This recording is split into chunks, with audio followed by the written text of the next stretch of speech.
Hello and welcome to the Surprisingly Sober Podcast. My name is Taryn. And I am Trevor. And we are two best buds who live together and aren't gay.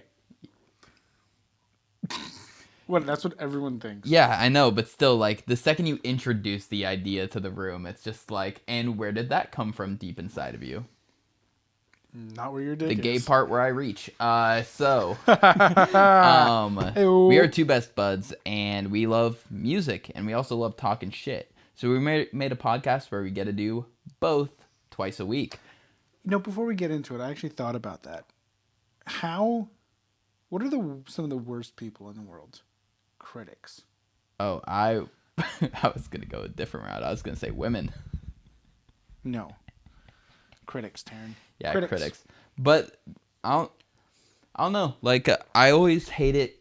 The thing I hate about critics is they usually just sit behind a blog post. Like this, we're actually like sitting down and we're like discussing the album. Like it's a discussion more so like. But what have we done? Jerked off in public, mostly. I have not. Oh, that's a different episode for a different podcast. The Surprisingly on the List podcast. Oh my god. Well, no, I mean like we don't discuss our notes going into these. Like we have an idea what the other person's gonna think of it. We tend to like like what we treat each album as during the week while we listen to it is like that thing that we both know each other is doing, but we don't talk about it. Yeah, like so there's no like agenda that like we're pushing with it. I don't know, like with critics it's definitely like they're trying to tear down or pump up a band. Like we have like a little bit different music taste, so it's not like it's more for us. Yeah, it is, but still, like I don't feel like we're being critics. No, I don't feel like we're being. Also because and whatever we say, like I feel like every single band on here except for Chris Stapleton, we've come away like. Yeah, that was a good experience. Yeah, like that was a good experience. I enjoyed it. There were some like moments that are just not for me. While it's good musically, it's not for me. It's not my taste, and I'm gonna make a joke about it because we're just two funny guys. We're just two Utes. Yeah. So this week we are bringing Moriaty. Do you know Moriaty. Moriaty. So that's what I'm gonna go with. I could not find a reason why that is their name. I don't know the meaning behind it. Polyphia. Polyphia. The Devil's Child is the album, and I'll let you take away the background. I know they're from Scotland and they're a two-piece garage rock blues influenced band. But other than that, I don't know anything. They are not from Scotland. They apparently formed the band at Scotland festivals, music festivals, but they are actually from. I had to look up the pronunciation of this place. It's on the southwestern coast of England. Oh yeah, that is a very hard word to pronounce. No. They are from. Did you struggle with coast or England? They are from Teignmouth, but it's spelled Teignmouth. Teignmouth in Devon, the county of Devon, and in England. I found out that Muse is from here. Oh, cool. The band Muse, who has a couple good songs. You know, I can actually say I've never listened to Muse. You say that, but you're probably right. Psycho's a pretty good song. Yeah, whatever. Yeah. So, it is a two-piece with an unofficial third member. Like some drama like going Black on there. Keys. Yeah. They have an unofficial third member named Jason. Is he just like a touring member or? He is, but I think he's kind of like he'll do things in the studio now. Okay. Kind of like Dallin during a Vices and Virtues album for Panic at the Disco. Yeah. Like if you look closely, he is on the album cover. Is he really? Yeah, it's the album where it's Spencer and Brendan sitting and they're like wearing the like kind of like steampunk-esque. You can see Dallin standing in the background, like looking to the side. Ah, okay, yeah, I know which one. Vices and Virtues. Yeah. Okay, so the two main members are Jordan West, who is guitar and vocals. You always got to say the guitarist first. And then the vocalist first, but yeah. Matthew Partridge on drums. The unofficial member is Chris Wolstenholme on bass, and he also produces. Okay. So The Devil's Child came out in 2014, I think it was. Okay. And I think they're still working on their sophomore album.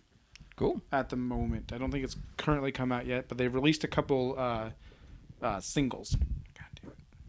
I'm really fucking with this mic. I'm sorry. Yeah, I don't understand why you.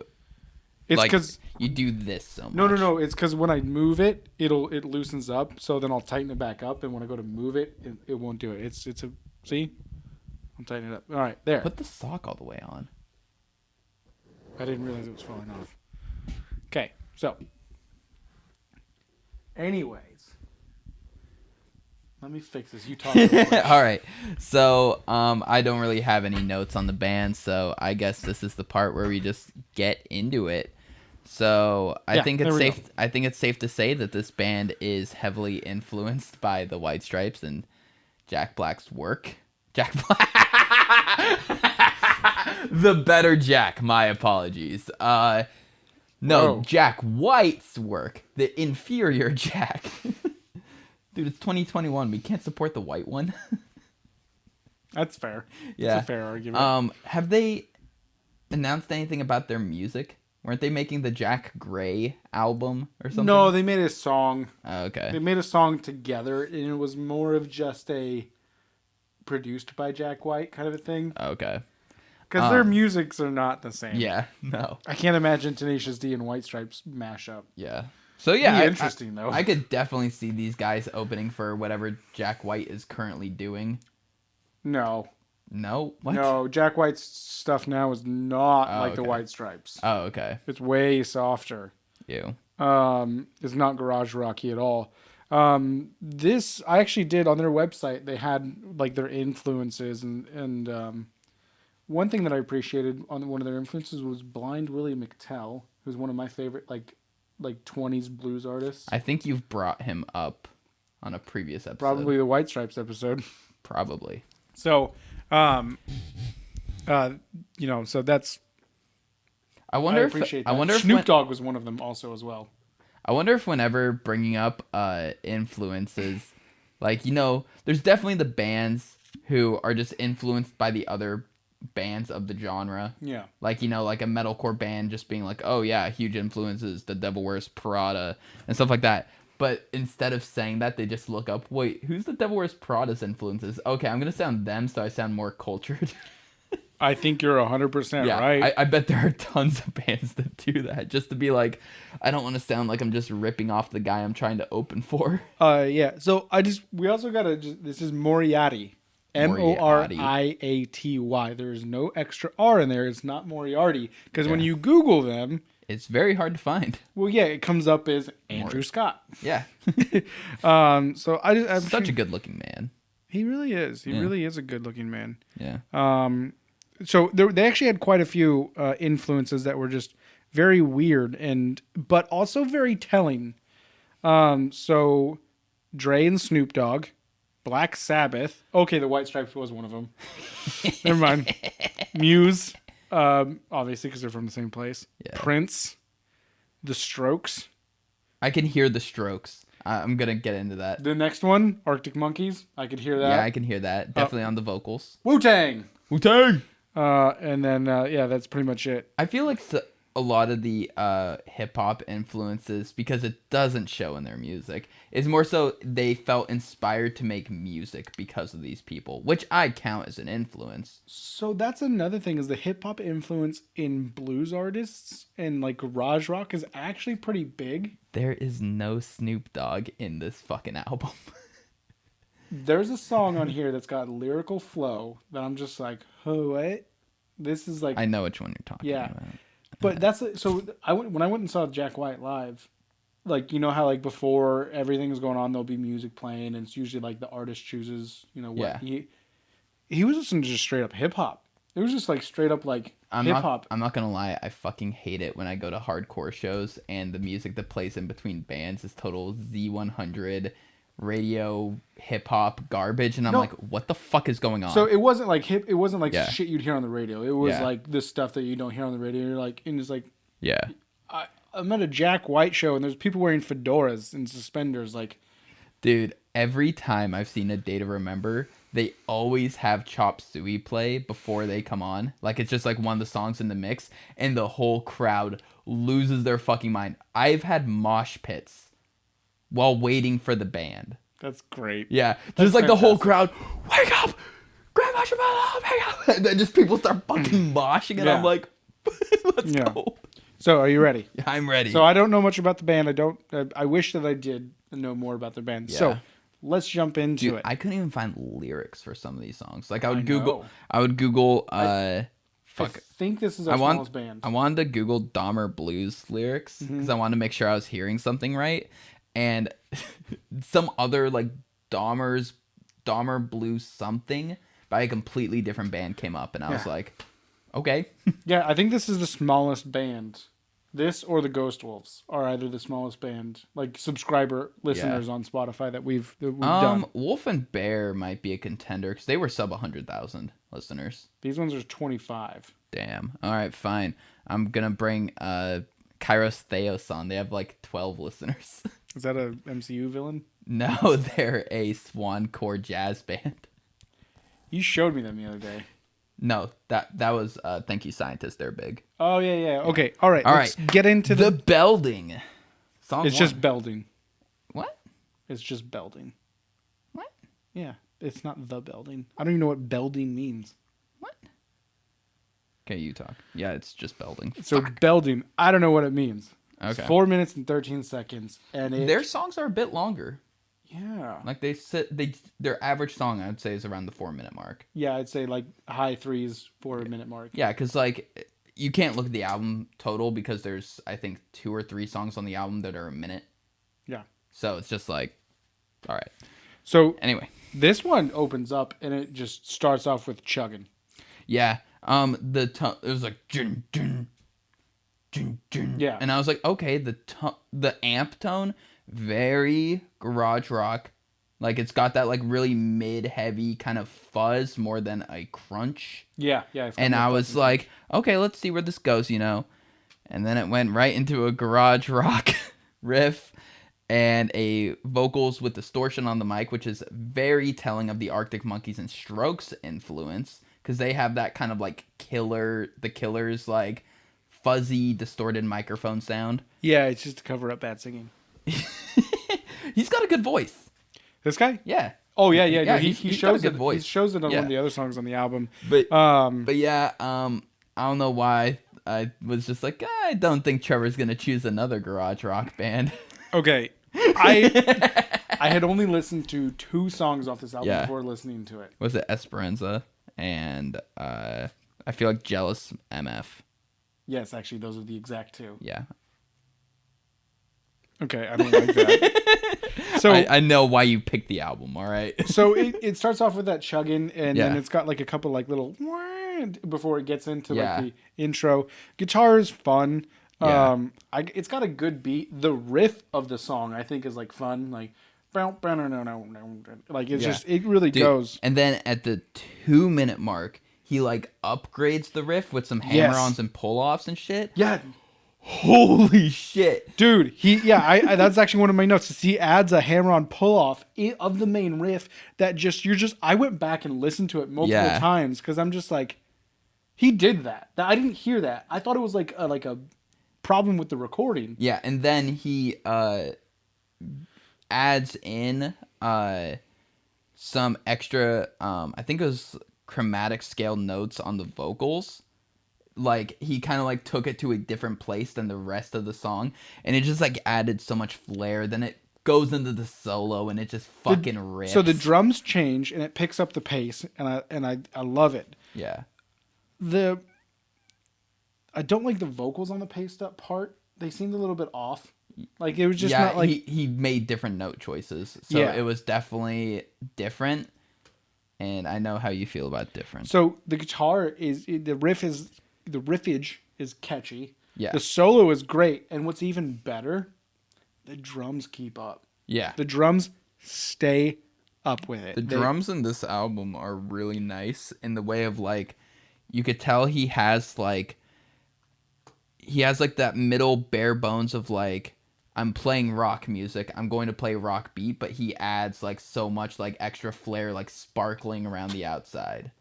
Yeah. Like it's got a lot of character to it. Yeah. Yeah. So I think like it's a little long for me, but yeah. It's a little long for you.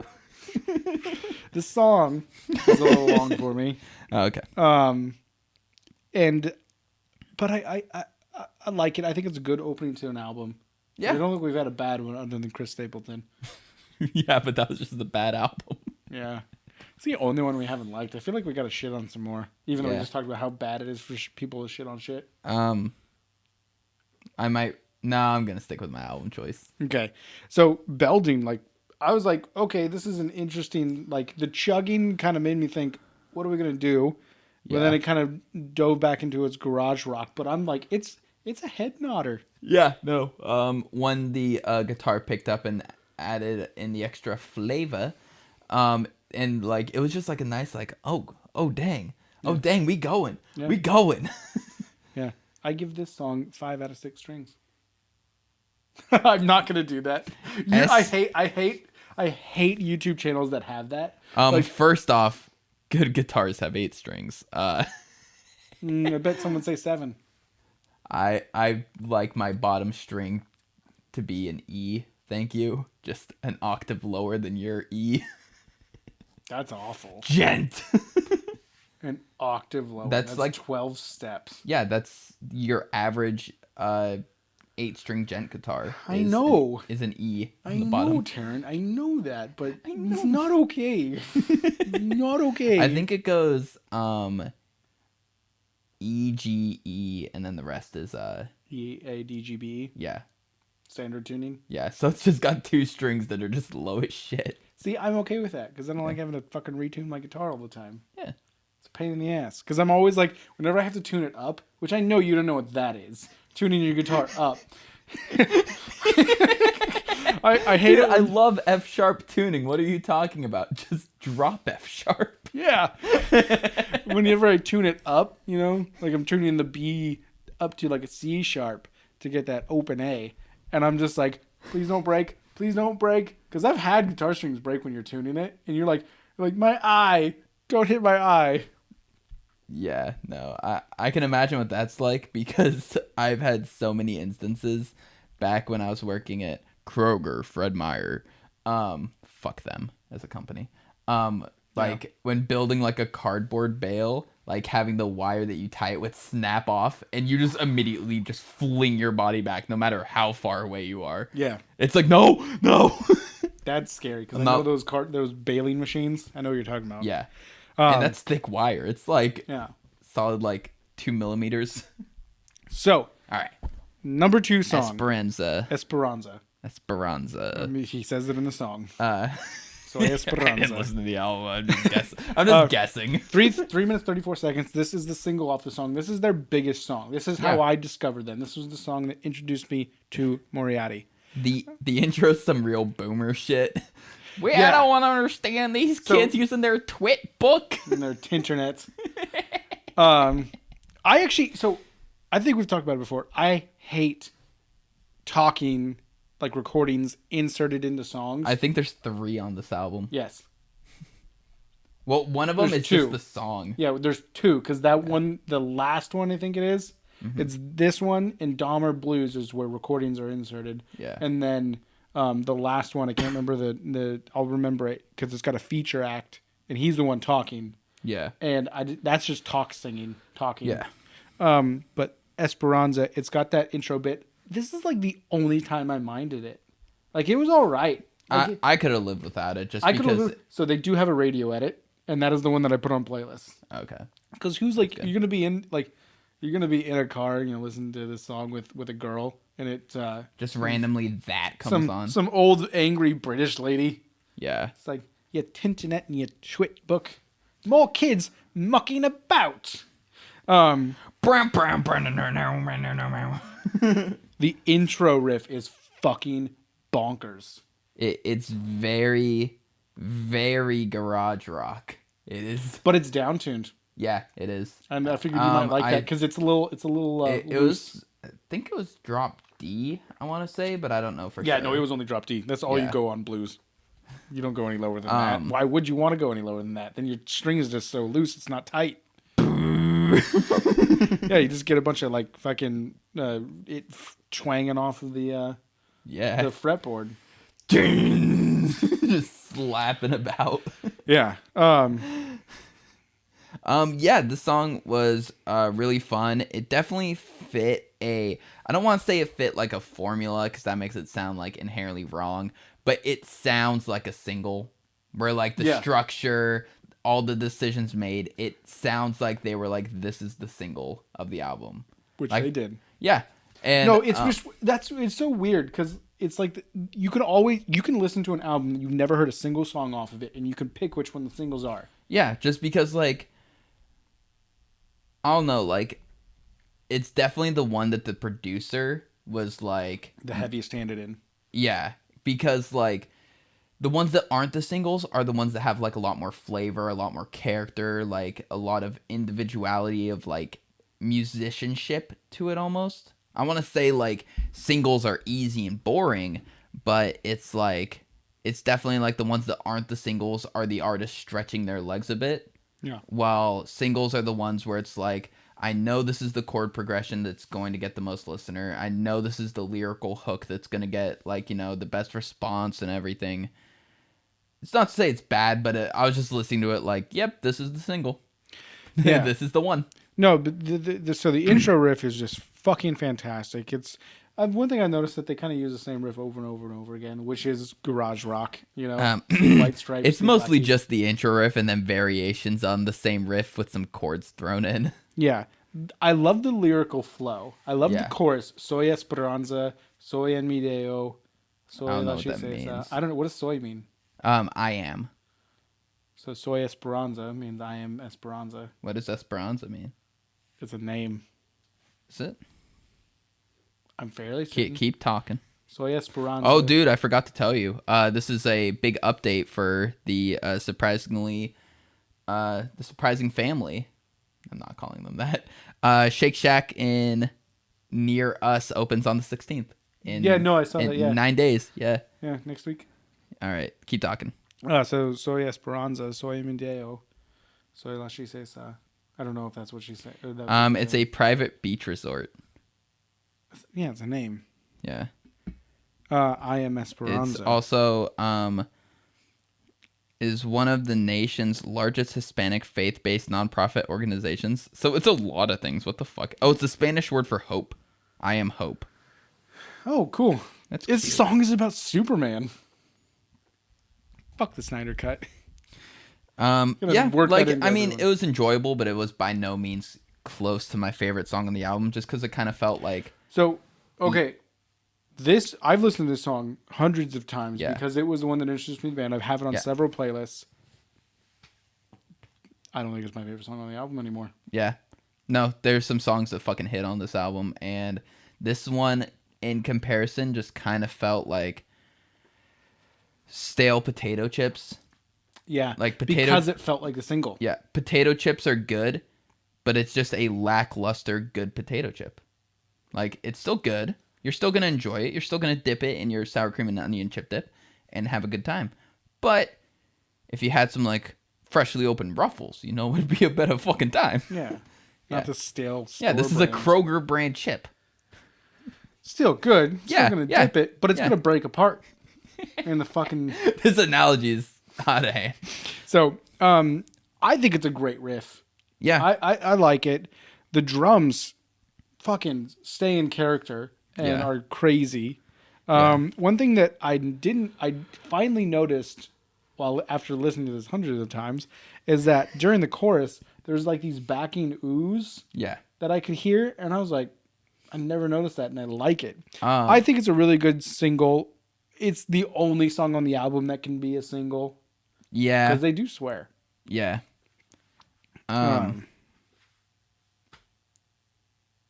Yeah. Which song did I want to be the single? I forget. Anyway, on to Venus Flytrap. Featuring Kelly Louise Nash. Not only do their vocals go together wonderfully, this is probably his best vocal performance. Like, his voice just has so much more depth and, like, tonality to it. See? Like, I liked her vocals. I thought that she was very good vocally. I looked her up. Like, this is her biggest song that she's been on, but she's got really good vocals. Yeah. She's got kind of like that, I don't want to say that she sounded like Joan Jett, but she's like got that, attitude. She's got that attitude in her voice, and that also that kind of more gravelly. She's not, like fucking Adele. Yeah, not belting. Like, not the super overtony. She's got the female rock voice. Yeah. The Distillers lady. Yeah. What was her name? It was the boy's name. I know. That's how I remembered it. Yeah. We're sorry for attaching gender binaries to names, but we are dumb guys. Sorry. Yeah. But, so this song for me, though, like the bass was very, or guitar, I think it was bass, though, was very Scott Pilgrim. It had a very Scott Pilgrim effect on it. It sounded like I know what you're talking about, too. You do? Yeah, like that makes sense the to me bass now. battle with Brandon Ralph. Yeah. That they have, which kudos to whoever created Scott Pilgrim that he uses a Rickenbacker bass. Oh, I love that. It's the most beautiful looking guitar, like bass guitar, other than the Hofner.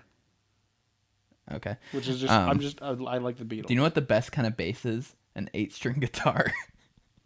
That's accurate because guess what? You don't need a fucking bassist. Yeah, fucking Animals as leaders just has two just guitarists. Promote them to the merch table.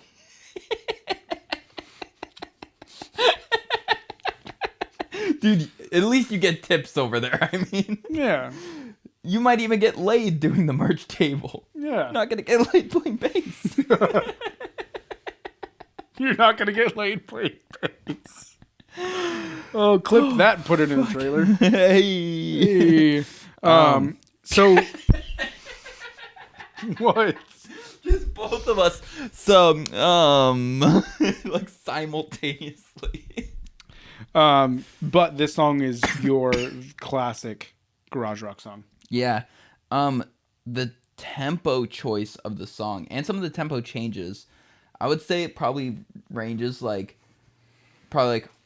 5 BPM difference, like moving around at parts. But it makes a difference. Yeah, like it'll go up 2, then back down 4 more, so it's 2 down from where it originally started, and it just adds like a little bit more movement to it. But like the BPM was just like this perfect spot where it's like it had so much hit to it, but it didn't feel fast. Like it didn't feel like, if it would have been like 5 to 10 BPM higher, it just would have felt like overly rushed. Like it was just this perfect sweet spot for and the that's song. Something that they do throughout the album is that BPM changes are always perfect. They're not too much where it feels like a different song. It feels like they've just like, we're gonna crank it up to 11 on this song and move it, and it's gonna be fun, but it's gonna be the same thing. Yeah. Now and they also don't do the thing that is like super common amongst literally every song that's ever been written. For the chorus, they usually bring the BPM down so it sounds like bigger. Yeah. Like it's like boom, boom, boom, and like, just kind of brings it back. Like they don't do that a whole lot. I think they do it like 3 or 4 times on the album, but it definitely like, it's nice to get that like individual characterness out of it. I think I have 3 pages too. Well, I wrote mine out, so okay. So up next, we got Jealous MF. I'm going to let you take this one away since you've liked it for a long time. So this is the second song that I discovered by them. Oh, is it? I didn't know that. Because I was like, Jealous MF, that's gonna be a fun song to listen to, because what does MF mean, Taryn? Milf fucker. I don't know. Motherfucker. I mean, actually, Mother, I like to fucker. I mean, MILF fucker, yeah, that narrows down that, but it's motherfucker. So we were, me and a bunch of my coworkers were making jokes about what our nicknames would be, because me and one of my gay coworkers just made the joke that like growing up we were just called fag, and we were going over what our nicknames would be now, and I said my place of business, DILF is my name, and everyone's like, "But you don't have a kid." I was like, "Yeah, that I know of." That's true. So in other words, I might be a motherfucker. Have you fucked a mother before? Actually, yeah, I have. Yeah? Yeah. Her kid was like 10 years younger than me. But anyway. What? Anyway, segues are weird. Segues are weird. Yeah. So, yep. Jealous MF. This is a bluesy as shit song. Yeah. It's got they just do the 12-bar blues. Yeah. Classic 12-bar blues. I find it a fun, upbeat song. It's catchy.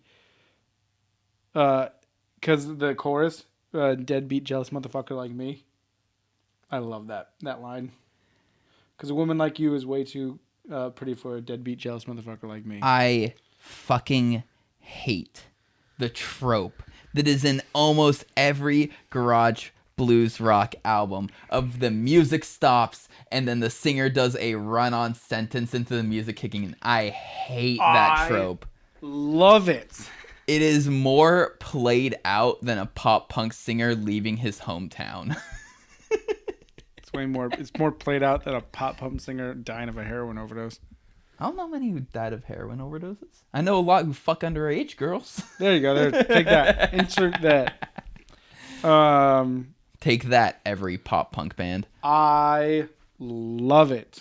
That is like one of my least favorite things on the album. Other than that, if it wasn't for that, this would probably be my favorite song.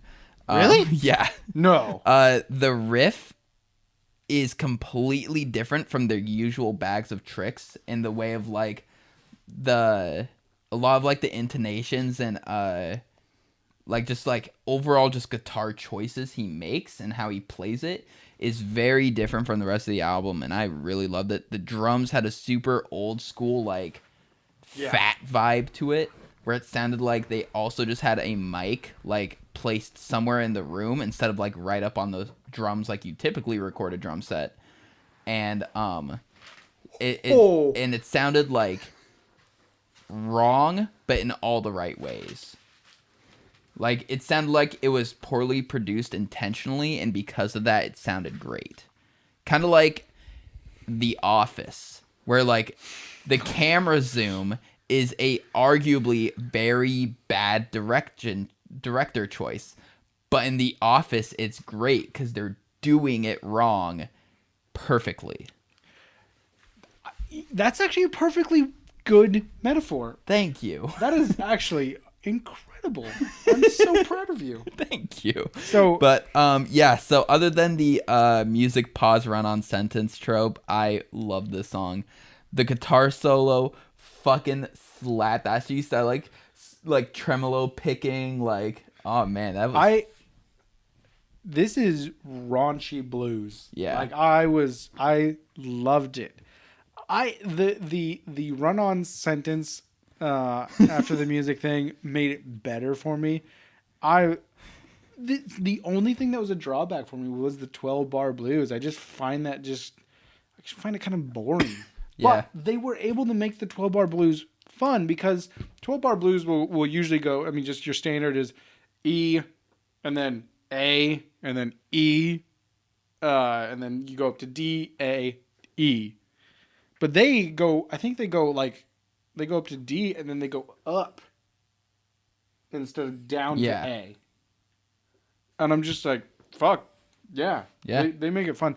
And yeah. Deadbeat jealous motherfucker like me is a fucking great lyric. This one is, I would say, the people who made and played the blues didn't have super strong music theory in the way that they like couldn't read. Yeah, because they were discriminated against, and we've said that multiple times before. And so they didn't have like strong music theory. They were playing what felt right. This is what feels right with really good music theory thrown in, and that's why they make those chord choices. Is because it is both correct for the feel, but then they make weirder choices outside of that because they're like, this mathematically. Because music is kind of mathy when you think about how the chords work and the sine waves of sound. they pick things that are math correct for some like just extra variance, and it's nice. No, that's a good point, and that's actually something that I want to make a distinction with this band. So one of their influences, the White Stripes. Jack White, the way he plays blues is very much by what feels right. Yeah. I don't think there's much math going on in his brain. He's doing what feels right. And he does understand music theory enough to, I think, do it really, really well. Yeah. I would say Jack White probably knows music theory. A little bit, yeah. Yeah. This band, I feel like, is way more polished. Like, they're a more polished garage rock band. Yeah. But somehow raunchier. The raunchiness comes from how they play it. Yeah, it comes from how they play it, but it's structured and put together in a very polished way where it's not like... because I've seen many live performances of the White Stripes, and Meg White is staring at Jack because she doesn't know what he's going to do because he's just going to go off and do something crazy. Like these guys, I feel like know what they're going to do. Yeah. So they're both feeling it. This is the math rock of blues. Yeah. This is this is the Animals as leaders of blues. This is the Tool of blues. Tool only has that one song that's math rock, isn't it? No, they are heavily math rock. Oh, really? Yeah.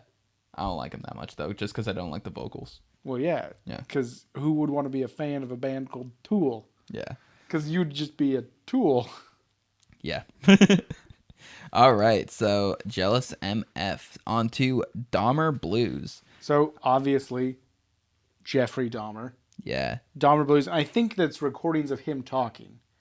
Like we said, I could not find anything out. I don't know if Jeffrey Dahmer is alive or if he's dead. I'm fairly certain he's probably dead now.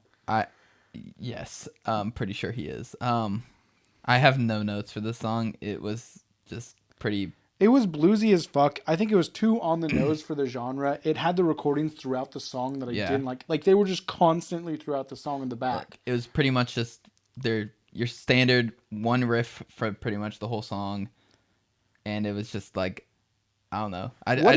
It didn't make me feel or think anything. What is the obsession with serial killers in our culture? Because we're all thinking about it, and they fucking did it. Oh my god, that's a good point. Like, that's a good point. Everyone's thinking about throwing the wheel to the left and going in oncoming traffic. So everyone wants to know about the dude who fucking does it. That green text guy that you were telling me about? Yeah. There's a dude on 4chan who apparently did it. He didn't. Yeah, I don't think he did. He threw his wheel to the left, ended up in a ditch, and he got his car stuck in the ditch. And he was trying to kill himself. His quote, I'm going to be quoting right now, is, I am so retarded, it's almost empowering. And that is one of the funniest sentences I've ever read. So, I thought it was a bluesy as fuck song, which I appreciate because it's called Dahmer Blues, so it better be bluesy. But 4 minutes and 34 seconds. Yeah. It was just too on the nose for the genre. Yeah, it probably went better as like a 2-minute song. I don't like the recording throughout the music because it just didn't make any sense. The middle section of the song loses me where it kind of like breaks down and it goes on like this dreamy, transcendent, like weird thing. Mm-hmm. But yeah, so I wasn't feeling it. So we'll just move on. I'm glad that neither of us cared about this song. Yeah, I was like, ooh, a song with the name Blues in it? I'm going to love it. Dahmer. I don't really give a shit about serial killers. You don't want to eat people? Dude, they taste like pork. I don't think that's real. I don't know. They asked like a cannibalist tribe. So like, they don't have like a motive to lie. Like, what did they gain from lying? Probably getting to eat you. I don't think they ate the reporter. Who knows? Anyways, so on to The Devil's Child, Part 1. 1:58. And feels like an interlude. Yeah. Is it an interlude? So here's my note, because I write my notes the first time I listen to the album, and then I write more notes as I go and delete notes that I'm like, I don't think that anymore. Then I add other things. Ooh, a change of pace with the vibe. Nothing happened. So that's what's weird. Like, I'm like, bright, happy guitar. Are we about to have a tone change? Yeah. Like of the album? I was like, oh shit, we we moving somewhere. Especially after Dahmer Blues, which was a pretty like dark song, I would say. Yeah. Like obviously it's about Jeffrey fucking Dahmer. And then just the lyrics are "I am the devil's child" over and over and over again. And I'm just like, so it was an interlude. We get it. You're singing the blues. I mean, Devil's Child Part 2. Oh yeah, we're getting ahead of ourselves. Oh shit. Oh yeah. Oh shit. All right. So number seven. My apologies, good sir. No respect. Dude, no respect indeed. No respect. Number 7. That is just the name of the song. Yeah. Is even the 7th song on the album? Let me count. 1, 2, 3, 4, 5, 6, 7. Yeah, it is. Hey. No respect. 3 minutes and 36 seconds. Yeah. The drums fucking hit. Holy shit. What? Look where my finger is. Oh yeah. The drums hit hard this song. We said the same thing. So, the guitar is first let me shit on the song. I saw your notes. Up until 1 minute and 13 seconds, the guitarist plays 3 notes just over and over. Yes. I did note that as well. And then, so he does that for like the first like 10 seconds and it's just the guitar. And then the drums come in and the drums change the riff on their own. Yes. Like the guitarist keeps doing just the same thing over and over again. But the drummer just fucking like adds so much character to this same repetitive riff. And it really showed that like drums have a lot of impact on how riffs sound. Like drums are riffy, like in a way where it's like they add so fucking much to the guitar. Where it was like some of the sounds that like you'll hear like on drums, it'll be like, oh man, that's actually like, or how sounds you'll hear on guitar, it'll be like, oh wait, that's actually like the drum, like China cymbal or the kick drum coming in, adding in that like layer of texture. Yeah, no, the drums on this song fucking hit. Yeah. I need to double check because there's a couple songs on this album. Don't get us copy striked. Well, we're reviewing it, so it doesn't matter. Well, I'm not gonna actually play it. Okay. It's okay.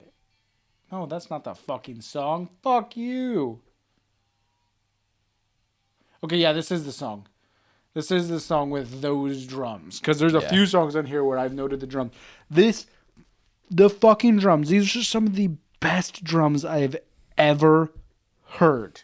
I wouldn't go that far. No. So for the genre. Okay, for the genre. For garage rock blues, yeah, I'd put it up there on a pedestal. Patrick Carney, Eat Your Heart Out.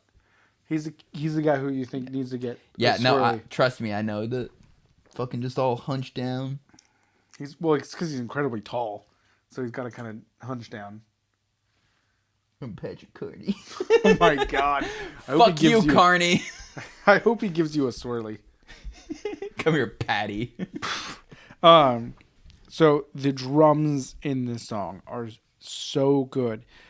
The beat, just the off kilter, like I don't even know how to explain it. You're the drum guy. Explain what he's doing. They're like, bum, bum, bum.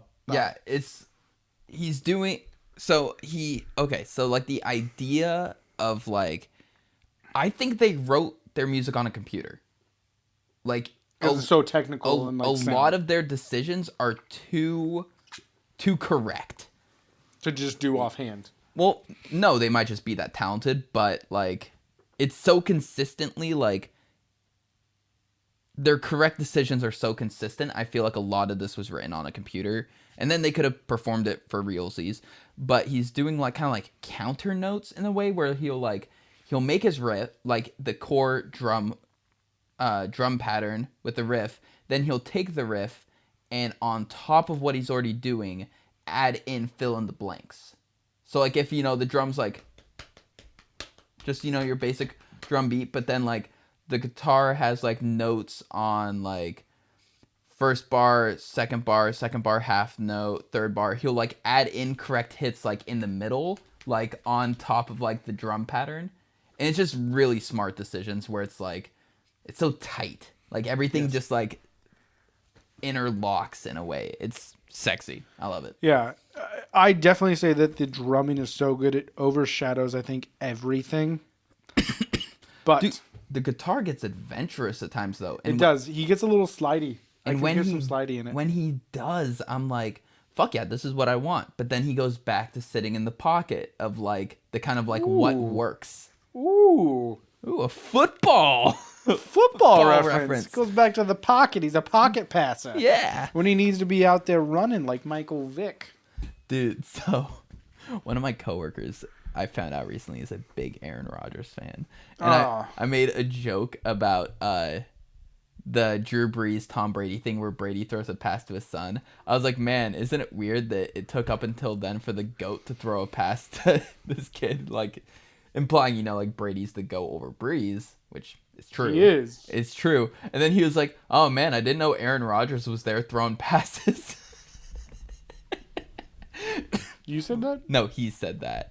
Like, I was He's not. Like, I specifically said, like, Tom Brady, but then I referred to Tom Brady as the GOAT. And he was like, oh, man, I didn't know Aaron Rodgers was there, too. Aaron Rodgers has won Super Bowl. I know, right? Actually, does he? Yeah, he does. Yeah. He has one Super Bowl. Yeah. Fuck Aaron Rodgers. One Super Bowl. I'm a Seahawks fan. Yeah. Tom Brady is the GOAT. All right. He'll win another one. I think so. I guarantee it. His goal is to beat Bill Belichick. Because Bill Belichick has one more ring than him. Oh, yeah, because he got it with... yeah. When he was a fucking assistant coach. Yep. But yep, number 7's my favorite song. You like the ending? I mean, like, it's not so much that, like... It's just, it ends and it gets a little weird and it takes me out of it. Like, because I always think... I think about songs in the modern way, unfortunately, is how does this go into a playlist? That ending of the bit, I don't feel like it lends itself to a playlist. Yeah, it gets weird. Yeah. No, I love that. Really? Yeah. Oh, man. You love that part. Okay. Yeah. No, like I'm not saying it's bad, but it's just so different than the rest of the song. Mm-hmm. I'm just kind of like... Also, like... I don't need a palate cleanser. A lot of my music has fucking weird shit in it, so it's like... Well, yeah, because it's like 7-minute songs. Yeah.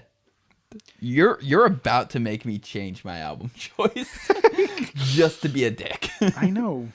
All right. So you are already a dick. Oh, shit, I am. So... Goodbye Love. Goodbye Love. 2 minutes and 58 seconds, and they pack a lot of shit into this song. It's a slow blues song. This song gives me depression. It's got a guitar-heavy intro. I like it. It's kind of dreamy and trippy again.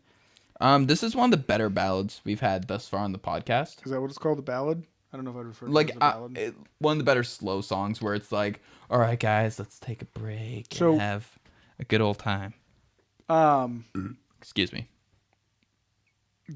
So the beginning is like, this is like, it's good. It's not what I came here for. Yeah. And I write my notes, just kind of free form as I think them. And I'm like, this is not what I'm really came here for. Why do bands feel the need to put a slow song on every album? Holy fuck.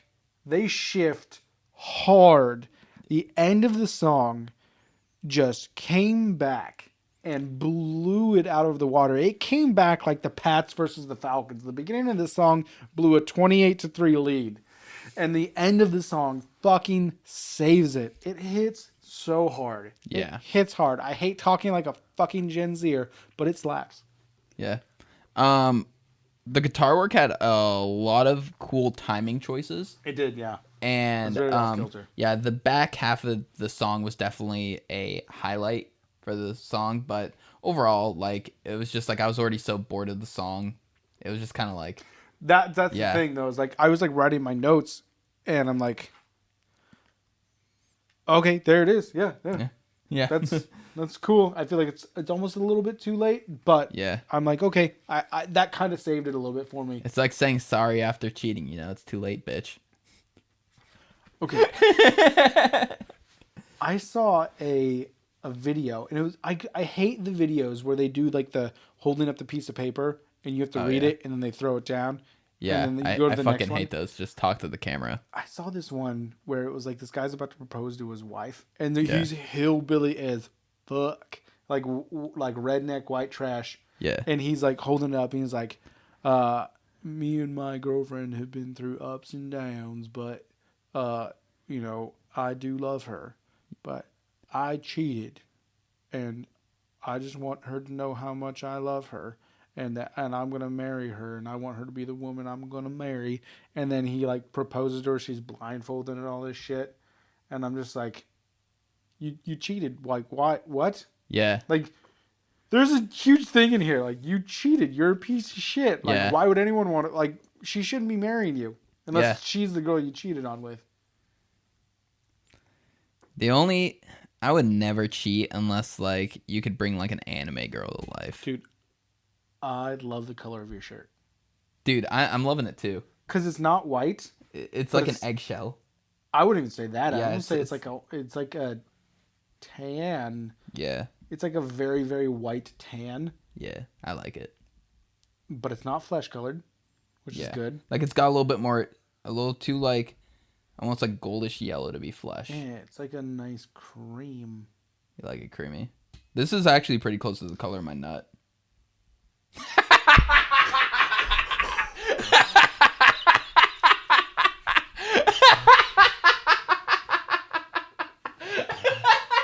You said that so casually. You just said that so casually. Clip it. So up next. Whoa! You just said that so incredibly casually. Yeah, that fits. Up next we got If. They sure love dialogue. That's my note. Whoa. Like, it is quotations. Yeah, it's so, if they put another quote in their song or dialogue in their song again, I'm gonna kill myself. Yeah. Yeah. No. This is that song with the talking. Yeah. It's just lyrics are weird. Don't like it. It's really weird. This is also featuring somebody who I didn't get. It's 1:47. Could be shorter. Hashtag thank you next. Thanks, Ariana. Is that Ariana? Yeah. I only know the reference. So guitar is a little bit repetitive. I wanted to put a note in here. It's weird that I remember this. I wanted to put a note that the guitar is kind of basic. Yeah. It's just a bump. It's just and it's just that over and over and over again. He's basically just playing the chromatic scale. That's what it is, chromatic scale. Yeah. I wanted to say that, but I don't actually know if that's a thing because I only know like 2 scales. Yeah, there's like the ones on fish and the ones on lizards. I know the blues and I know the major. I'm really bad at guitar. I only know the minor. All right, so yeah, moving on. Move on. Hey. I see what you did there. Dude, let me take this one. Okay.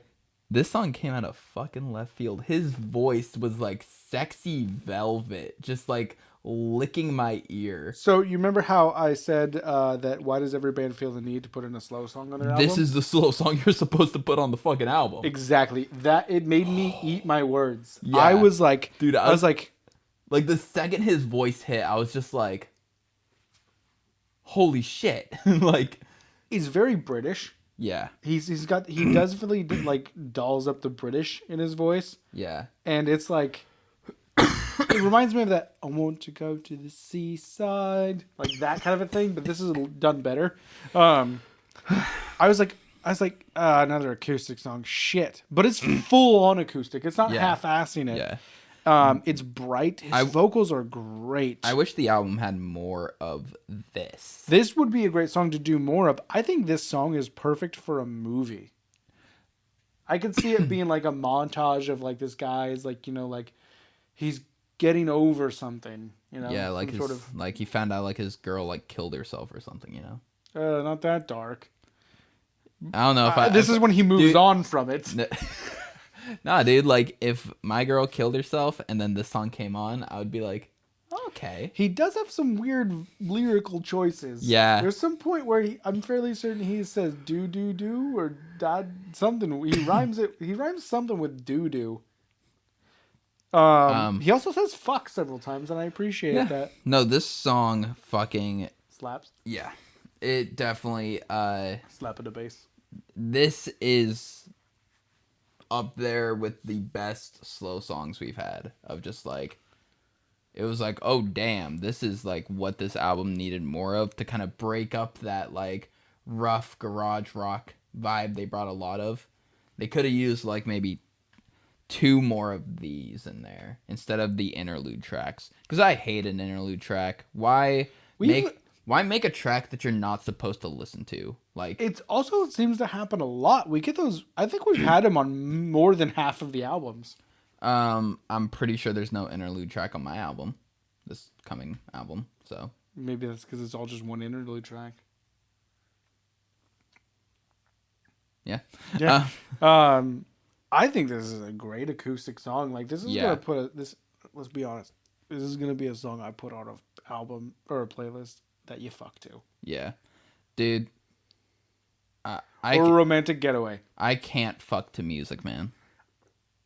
You can't also fuck in the light, so. No, I'm the opposite. I only fuck in the light. Oh yeah, you fucking. Oh, you're. I like the lights on, and I like the lights like this. Ew, did you fuck on this couch? Yeah, I already know what my nut looks like on the sliding. Oh my god. Nah, dude, I like a crystal clear view of House of Hell. Is that what you call it? The old booty hole? The old booty hole? Yeah. A house of hell. The sin hole. Yeah. Yeah, no, this song fucking slapped, but I wouldn't put on a sex playlist because it's a romantic playlist. I love when people say like, oh, this is so like romantic and shit like that, and it's like, this just means you just want to fuck. Like, I want my sex playlist to be like hanging on the beach in the summer with my friends. Days like this should never end. Stacy's mom has got it going on. Well, I'm just plowing a girl named Stacy. Yeah. I want a fucking mom. All right. Luke's mom has got it going on. What about Max? Max's mom. Yeah, they're the same person. That's Terrence's sister. Yes, that is. Luke isn't my sister. Luke is my nephew.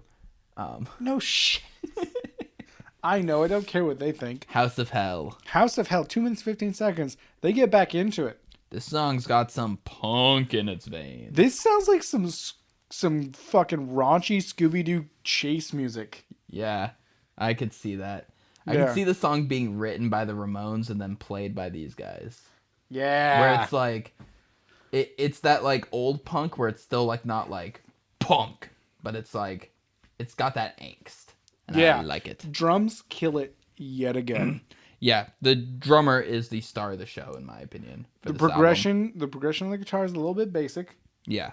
A little bit basic. The Brit pop kind of fuzz on the vocals, that like Killers. He really likes his voice effects. That is one of my notes. Yeah. I love it. We're getting so in tune. We're just saying the same thing. Like it's almost like he accidentally plugged his mic into the guitar's pedal board. I was actually thinking, like, what if you could plug in vocals to a guitar amp or guitar pedal? And what would that sound like when I was listening to this song? Yeah. Because I was like, I have my Big Muff pedal. I wonder if I could... You want to stick your vocals in a Big Muff? Have you ever yelled into a girl's vagina? They don't like it. Dude, I haven't even done that. Yeah. Okay. All right. So, yeah, House of Hell, it's short track. It's fun. It's got the energy. It's punk. Punky Blues. Punky Brewster. Yep. So, last but not least, we got The Devil's Child, Part 2. 3 minutes, 17 seconds. And then my first note before I start listening to, will Part 2 actually have content this time? Yes, it does. Yeah, it fucking does. So, my first note off the bat is, I'm like, is that a resonator guitar I hear? Which I love resonator guitars. They're the guitars look like that have like that metal. They have that hubcap in the middle is what I call it. I'm like, we about to get C6 Steve up in here, which you don't get that reference, but I'm hoping someone out there does. It's kind of got a long, drawn out intro that almost made me intro, but it's pretty bluesy. I love the guitar and the drums. They both kind of keep the beat together. Mm-hmm. I thought that was like a weird dynamic, but also very cool. And then he presses that fucking button on the pedal and lets it go. That like holy shit. Yeah, when he does like the modified riff at the end, and it has like all that dissonance and like I don't even call it like crunch or fuzz. It was almost like a squeal kind of like. So he's working the neck of the guitar. You can hear him playing bass notes on the E string, and then he's on the resonant guitar, so he's more than likely using a slide. Yeah. And he's sliding up to like the 12th, 15th fret on the bottom two strings. Top two. Bottom two? I don't understand why they call the one that's closest to you, your head, the bottom string, and then the... Well, yeah, because, like, imagine you're looking at a piece of paper. The bottom of it is closest to you. It's just dumb, because you don't play a guitar on a piece of paper, Taryn. I play mine with mouse and keyboard. Yeah, you do. Fuck you. And you do it well. So, so he's going up the top E string, and just sliding all over the place. It's headbanging. Yeah. And they slow the BPM down when they get to that part. Yeah. It slows down a little bit. This reminded me of Jack White's SNL. Yeah. What he was doing, especially on that second one where he got Jack, a little... Jack, why are you copying these guys? They put out this album a few years ago. Come on, Jackie boy. So when he got Eddie Vedder with it, you know, this reminded me a lot of that. Yeah. And this is just a great way to end an album. Oh, yeah. This was a good, no sappy bullshit ending, no weird outro track that's hardly a song. This was just a hard-hitting song. Yeah. I love albums that just end with fucking songs. You I love albums that end on a high note and not it's kind of cliche where they got to end on some like big bravado, you know, slow or ballad or something like that. Impossible Year. Let's just say that Impossible Year is not a way to end an album, even though that's one of our favorite albums. Yeah. Death of a Bachelor. I hate slow endings. I hate non-song endings. I hate when bands randomly feel the need to throw like orchestral into the closing track, where it's just like you didn't have it for the rest of the album. Why is there suddenly like violins and a brass section playing in just the last fucking chorus of your outro? It's like, I get it. This is the big finale. Make it a big finale naturally. And I can't find the origin of it, because if you go and listen to like the Beatles, yeah, they didn't have that. The only album I can see, and okay, actually, I found it. It's Sgt. Pepper's Lonely Hearts Club Band. One day I'll listen to the Beatles. So I only have heard like 2 of their songs. So Sgt. Pepper's Lonely Hearts Club Band is widely considered by, you know, top musicians and the top critics to be one of the best albums ever. I don't think it is, and I love the Beatles. It's not even the best Beatles album. But it ends with A Day in the Life, which I think was voted by Rolling Stones as the best song ever. Mm-hmm. Because it's very distinctly 2 different songs, one written by John Lennon and one written by Paul McCartney, joined together. But it's very heavy. It's got slow parts. It's got fast parts. Mm-hmm. But it's very, you know, big orchestra. And I feel like that's probably where that comes from. Probably. Just that one album ruined music. I think Sgt. Pepper's Lonely Hearts Club Band ruined music. No, I definitely think when something is so good, it almost fucks shit up for a while. Because everyone tries to copy it. Yeah. And then for all of our core kids out there, it's kind of like the Sempiternal album by Bring Me the Horizon. The Sempiternal album? Sempiternal. Semp. Yes. Where the album was so good, so musically forward for the time of metalcore, that it was just so mind-explodingly good. Like Can You Feel My Heart from the song is like currently a TikTok trend song. So it's been almost 10 years since this album came out, and people are still losing their mind over it. And the downside is it was so good, bands are still ripping it off. Mm-hmm. Like doing the like overly synthed up like hardcore stuff, and it's just like, we get it. That album did it. Fuck off. What are some other things that people are still trying to recreate? Oh fuck. We don't really listen to a whole lot of new music. Yeah. No, I mean, like, I feel like pop music is actually progressing really well. It has lately. Where thanks to some names that you wouldn't think. Like, I think Taylor Swift, her last couple albums. Oh yeah, Taylor Swift is definitely pushing the envelope. Lady Gaga is. Even Bieber is. A lot of his new stuff is definitely not old Bieber. Like Yummy. That's a song that he was named Yummy. Yeah. But no, like, they're definitely adding a lot more flair and character and individualism to music, where you could put on the top 40 5-10 years ago and it all sounded the same to me. It all sounded the same as the previous 10 years. I think from like 2005 to 2010, there was really no growth in pop music. Yeah, like, it was all a little bit too like electronic EDM vibes. Black Eyed Peas. The vocals were very sterilized. Like, everyone kind of sounded the same, where it was like everything was too overproduced. Now you're having like these big belty like charactered vocals from these pop stars, and they're definitely moving forward, and I appreciate it because I've never liked pop music and stuff like that.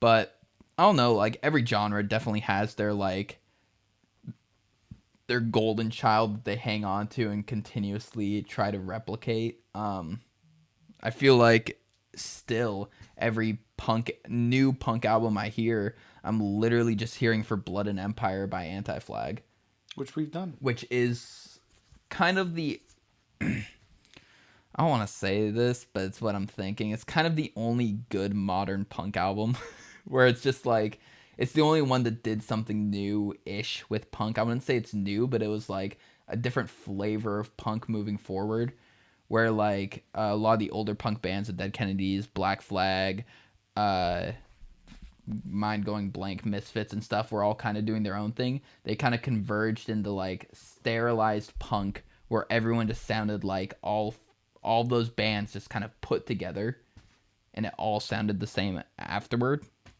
Yeah. No, like, music I love definitely falls into this trope of like, this was so good, let's rip it off for the next decade. Like, look at how successful that was. Holy shit. I mean, like, how many bands tried to sound like American Idiot after it came out? Oh, fuck. We're gonna all write a rock opera. I think it hasn't happened yet, but I think the next big one's Polyphia. I think. Oh yeah. Going forward, a lot of bands are gonna try to be Polyphia. Like, I think with vocals, like, they're going to take Polyphia's like approach and style and make it more radio accessible, where it has singing. And I think that is going to be the hardest of all of them to try and do, because Tim Henson is an incredibly good guitarist. Yeah. Like, he is. I don't think incredibly good is a good enough way to describe him. And then they want to add singing in that to make it poppy.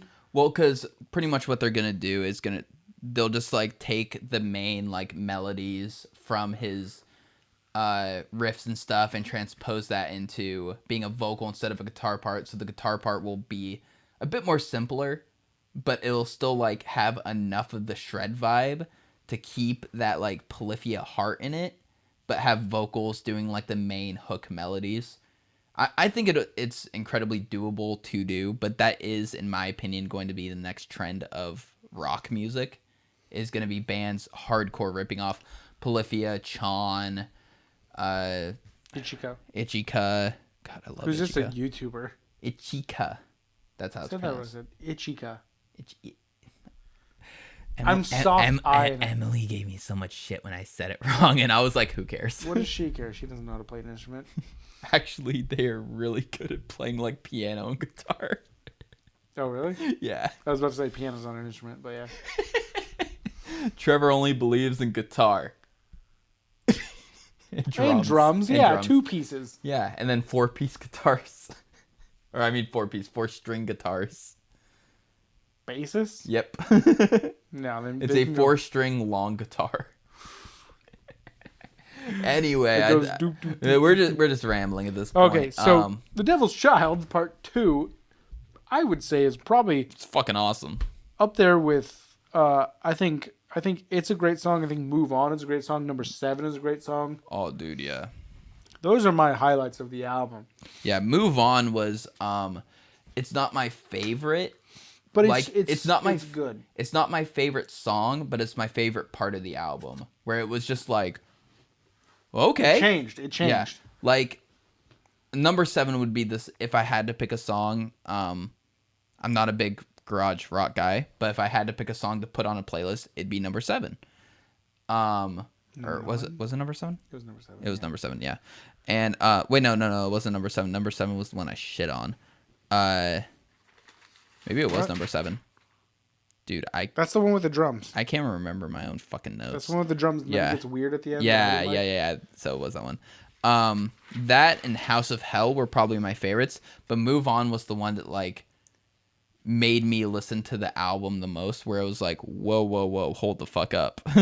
Yeah. What do we have here? Hold your horses. So Move On was the highlight of the album, I'd say. So I'll go first since I picked it. I've batted this around. I can't think what to give The Devil's Child. Hopefully not Dick, their child. But it's The Devil's Child, so. Oh, okay. That if you're a sinner, pedophilia is okay. It's a Nephilim. Yeah, it is. Jack. I'm gonna keep going until someone gets this reference. It's supernatural, Jesus Christ.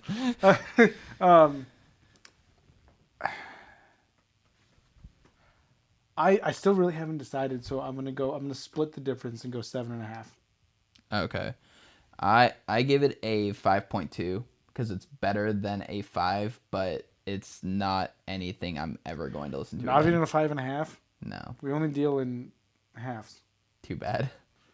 It's above a 5, but not close to a 6. It's just not my cup of tea. But the guitarist does a lot of cool things. The drummer is super talented, but they're playing music that I don't enjoy. Yeah. So. Yeah. All right, Taryn, what are you gonna fuck me with for the next week? You have listened to this band before. They are a very technical band with a lot of lore in their music. So I'm coming at you with the 42-minute, 54-second, 12-song album Instant Gratification by Dance Gavin Dance. Is this our first Dance Gavin Dance? This is our second step in the Swancore, and in my opinion, this is their best album. Came out in 2015. This is their second album with Tillian Pearson, their current vocalist. Okay, yeah, I was going to say I only want to listen to Tillian. Honestly, your favorite would probably be Johnny Craig. He's got a lower, grittier voice. No, he's a heroin addict who's a piece of shit and should get shot and left in a ditch to die. Didn't he sell MacBooks? Yeah, he sold MacBooks to fans that he didn't have, stole their money to buy heroin. How much did he get away with? He got sued, to my knowledge. Also, a former bandmate punched him with brass knuckles in the face at a club one time. That was definitely the Screamer. No, a former band. Like, he was in a band before Dance Gavin Dance, and that band punched him in the face. Also, I'm pretty sure Will Swan beat the shit out of him one time. No, Will Swan should not be punching people. He needs to save his fingies. His fingies. His fingies for the guitar. Yeah. So, everyone hates Johnny Craig, so that's the reason I didn't want to bring a Johnny Craig song. You know why I realized you picked this band? So you don't have to do a bunch of research in them because you already know so fucking much about Dance Gavin Dance. Dude, I've read their comic books. They have comic books about the albums. Okay. All right. So, thank you for watching. I hope you enjoyed our time talking about a garage rock duo. Because we haven't done unofficial that yet. treat. How many have we done? It's 5. You checked, didn't you? Yes. It's been Black Keys, White Stripes, Black Pistol Fire, Moriaty. What's the other one? Ghost Wolves. Yeah, Ghost Wolves. Which they got back to me on Twitter. Yeah, they responded to us. They told us what key or what tuning one of their songs was in. Yeah, it's an open G. Open G. For Gonna Live. I prefer a closed D. Which really pissed me off. Which really pissed me off because I was going to open A. For it, and I was like, this is not sounding right. But that's because I needed to go down. Yeah. A, B, C, D, E, F, G. Yeah. H, I, J, K, L, M, N, O, P. So. Those aren't notes. Drop Q is a tuning. It's a meme tuning. Yeah, you're a fucking meme. All right. There was a little like toddler on an airplane, and she was saying the ABCs completely out of order. And a dude yelled, "Yo, you kill a girl remix!" I love people sometimes. Yeah. I don't. I hate people. Anyway. All right. So, yeah, thank you for watching. Catch us on Twitter at SurprisingTwit. Catch us on Instagram, Surprising Podcast. If you're listening to us on YouTube and you want to listen to us on the go, I highly recommend checking us out on Spotify or Apple Music. If you're listening on those and you're curious... Apple Podcasts. Yeah, Apple Podcasts. And if you're curious what we look like and you just listen to our podcast, check us out on YouTube. You'll be disappointed. Yeah, check out what Terrence's nut looks like. Yeah. I don't know if the color grading is very good for our video, but we'll find out. I know. I look like I'm made of egg. I'm so white. I mean, you're made of egg and cum if you really want to break it down like that. Good point. 2 white things. So yeah. Again, I'm Taryn. I'm Trevor. We're 2 best friends who love doing a podcast together. Whoa! Don't get ahead of yourself there, bud. This was Moriaty. His album, The Devil's Child. Hope you enjoyed it. Hope you check out the album. It's a pretty good album, and I don't like garage rock music, so that's a lot coming from me. Catch us next week with Dance Gavin Dance Instant Gratification, and we are r/signing off.